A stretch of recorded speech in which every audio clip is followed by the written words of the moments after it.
নমস্কার বন্ধুরা, আশা করি আপনারা সবাই ভালো আছেন। আমার চ্যানেলে আপনাদের অনেক অনেক স্বাগতম। আজকে চলে এসেছি আমি, এই দেখতে পাচ্ছেন ডিম নিয়ে। 5টা ডিম আছে, আর এখানে আলু ফুলকপি কাটা আছে, আর কিছু আদা রসুন আর পেঁয়াজ একসঙ্গে কাটা আছে। তো আমি আজকে করব ডিমের অমলেট করে ফুলকপি আলু দিয়ে ঝোল। খুব সুন্দর একটা মাখা মাখা রেসিপি। আর এই যে দেখতে পাচ্ছেন পেঁয়াজ আদা রসুন কাটা আছে, এইটাকে আমি একসঙ্গে মিক্সিতে পেস্ট করে নেব। তো প্রথমেই চলুন আমি শুরু করে দিই রান্না। তো প্রথমে আমি কড়া বসিয়ে দিয়েছি। এবারে কড়া গরম হয়ে গেছে, এতে আমি তেল দিয়ে দেবো। দিয়েই প্রথমে আমি ফুলকপিটা ভেজে নেব। তো এই দেখুন তেল আমাদের গরম হয়ে গেছে। এবারে এর মধ্যে আমি ফুলকপিটা দিয়ে দেবো।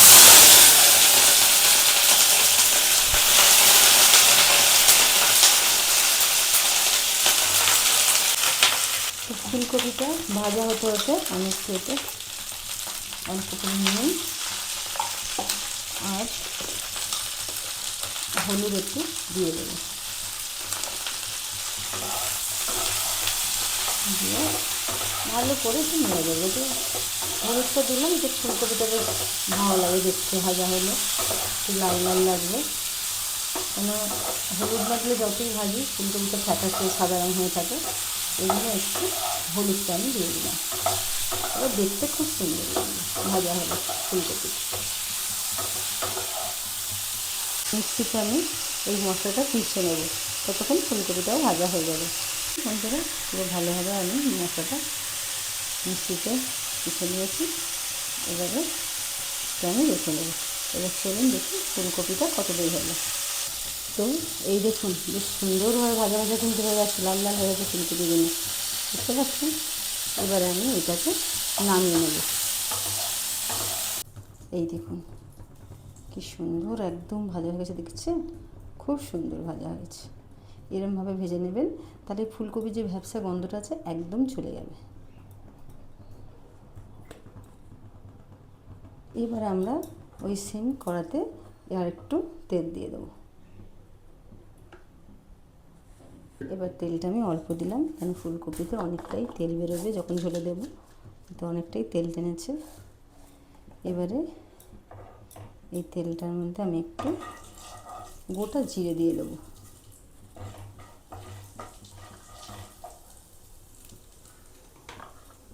গোটা জিরে দিয়ে আলুগুলো এর মধ্যে ছেড়ে দেবো।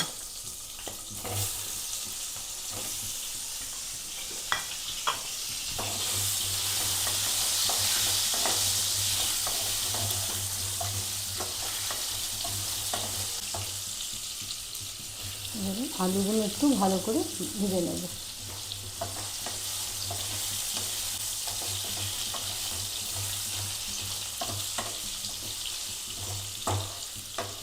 তা আলুটাও 5 মিনিট মতো লাগবে ভাজা হতে। একটু আলুটাও এপিট ওপিট করে সুন্দরভাবে ভেজে নেব। তো এই দেখুন আলুটা বেশ ভালোই ভাজা হয়ে গেছে। এবার আমি এর মধ্যে পুরো মশলাটা, এই যে বাটা মশলাটা ছিল পুরো দিয়ে দেবো।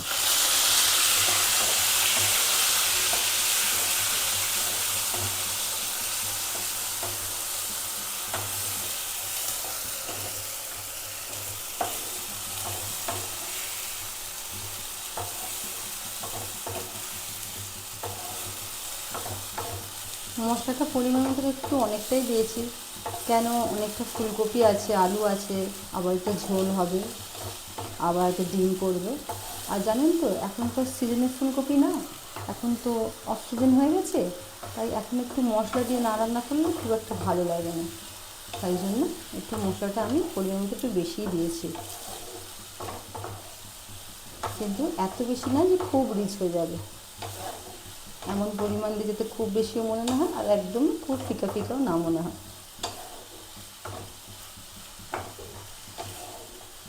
এবার তেলের মধ্যে আগে মশলাটা আমি একটুখানি ভেজে নেব। দিলে একটু হালকা করে রসুনের গন্ধটা কমে এলে তারপরে ডেলি যে ইউজ করি ঘরোয়া মশলা সেটা আমি দেব।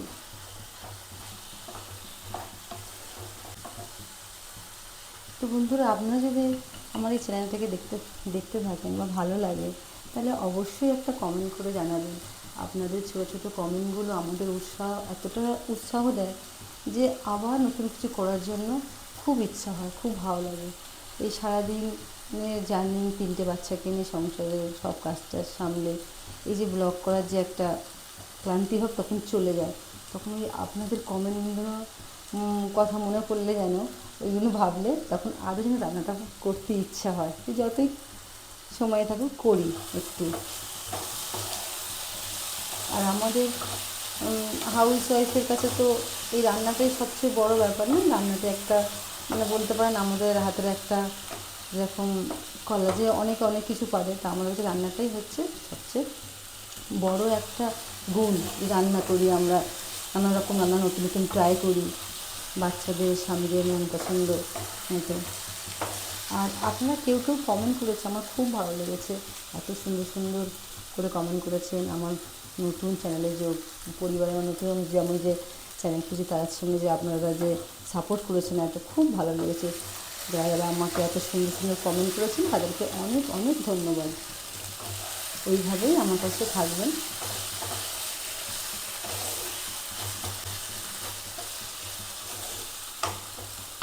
তো এই দেখুন, এবার দেখুন মশলাটার রসটা অনেকটা মরে গেছে।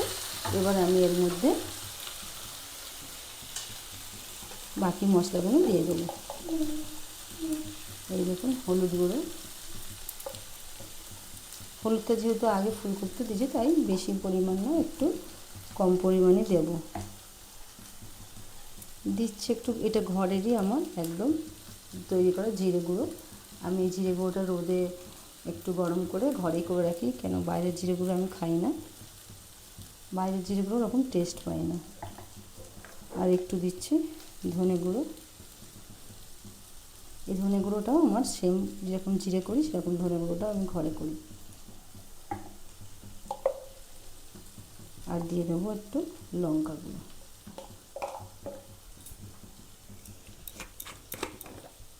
এবার এর মধ্যে আমি একটুখানি জল দিয়ে দেবো।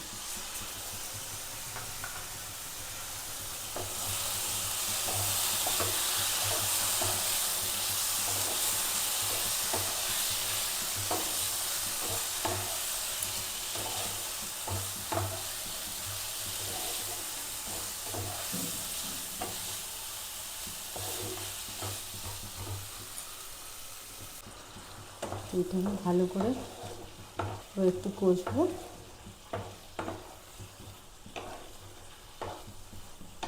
5 থেকে 7 মিনিট। এর মধ্যে আমি এবারে কিছু টমেটো কুচি কেটে রেখেছিলাম সেইগুলো দিয়ে দেবো।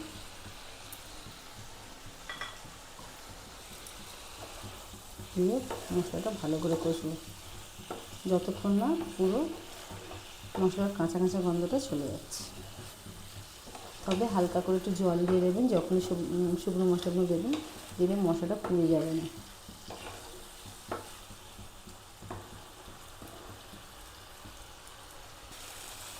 ঠিক আমি এবার একটু নুন দিয়ে দেবো। নুনটা আপনাদের যেমন খান, কম খেলে কম দেবেন আর বেশি খেলে বেশি দেবেন। মোটামুটি নুনটা আপনারা আপনাদের স্বাদ অনুসারে দেবেন।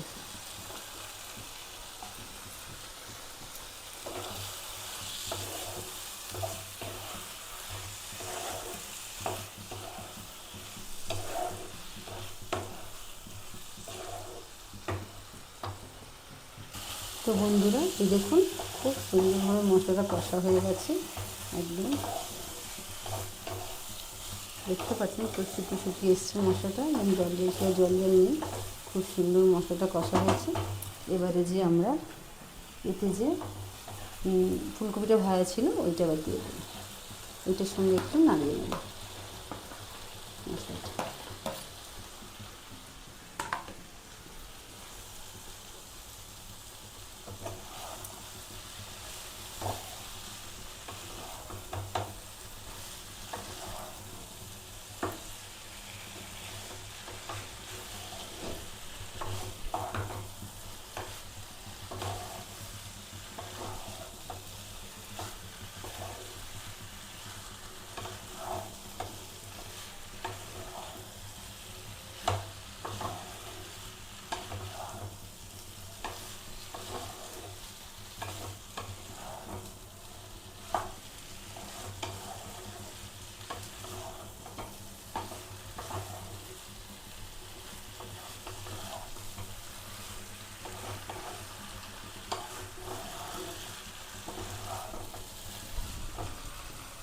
এই দেখুন ফুলকপি আলু একসঙ্গে পুরো ভালোভাবে মশলাটা মিক্সড হয়ে গেছে।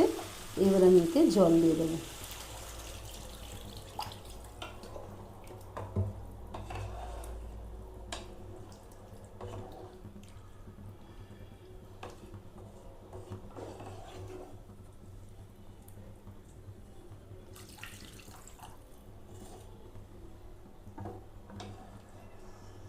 জল দিয়ে দিয়েছি।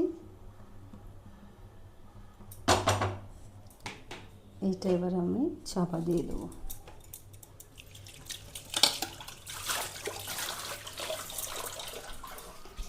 এইটা এবারে চাপা দিয়ে দেবো।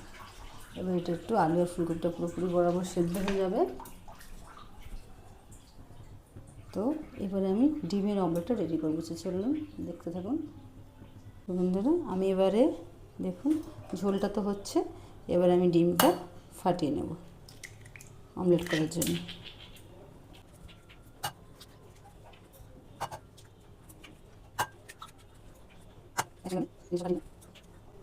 ডিমের মধ্যে আমি এবারে অল্প একটু নুন দিয়ে দেবো, তারপরে দিয়ে দেবো একটু লঙ্কা গুঁড়ো, একটুখানি হলুদ গুঁড়ো। এবারে এইটাকে আমরা ভালোভাবে মিক্স করে নেব।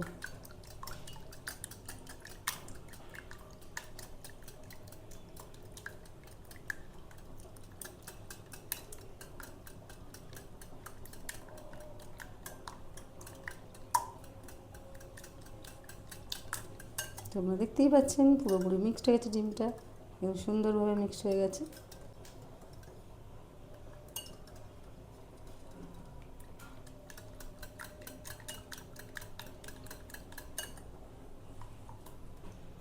তো চলুন এবার আমরা এটাকে তাওয়ায় অমলেট বানিয়ে নেব।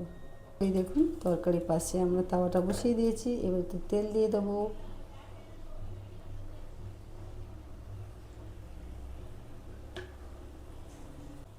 এবার আমরা এই যে ডিমটা আছে এটা আমরা দিয়ে দেবো, একসঙ্গে দিয়ে দেবো।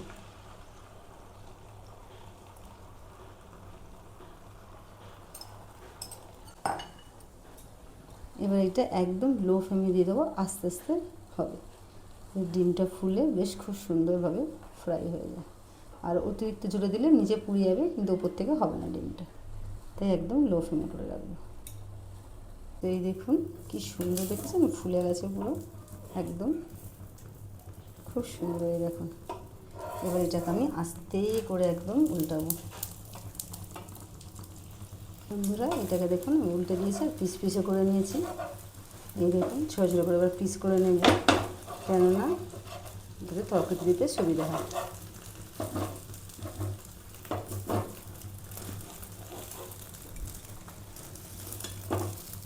একদম ভালোভাবে অমলেটটা হয়ে গেছে। আর কীরকম ফুলেছে দেখুন, ফ্লাফি ফ্লাফি একদম, দেখেছেন খুব সুন্দর হয়েছে। এবার গ্যাসটা বন্ধ করে দেবো, বেশি আর করবো না। এই দেখুন বেশ ছোটো ছোটো সুন্দর সুন্দর করে আমি পিস করে নিলাম। এই দেখুন এই একটা একটা এরকম পিস পিস দিলে তরকারিটা খুব ভালো লাগবে। এই জন্যেই একসঙ্গে সবকটা ডিম আমি ভেজেছি, যাতে এরকম সুন্দরভাবে পিস করতে পারি। আর একসঙ্গে ভাজলে কী হয়, এরকম ফ্লাফি ফ্লাফি হয়, বেশ খুব সুন্দর। ডিম ভাজা রেডি।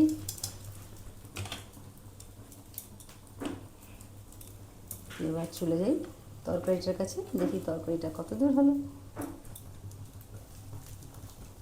এই দেখুন তরকারি প্রায় হয়ে এসছে, দেখেছেন। একটু ডিমগুলো দিলে এবারে একদম পারফেক্ট।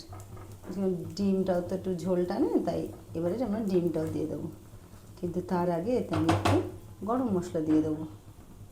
এই দেখুন এতে এবার একটু গরম মশলা দিয়ে দেবো আমি। হ্যাঁ, যেটা আমি সবসময় খাই, সানরাইজ শাহি গরম মশলা, ওটাই দিয়ে দিয়েছি। নুনটা অবশ্যই আপনারা টেস্ট করে নেবেন। গরম মশলাটা দেওয়ার আগে আমি টেস্ট করেছি, নুনটা একদমই ঠিক আছে। এবার আমি এর উপরে ডিমগুলো একটা একটা করে দিয়ে দেবো।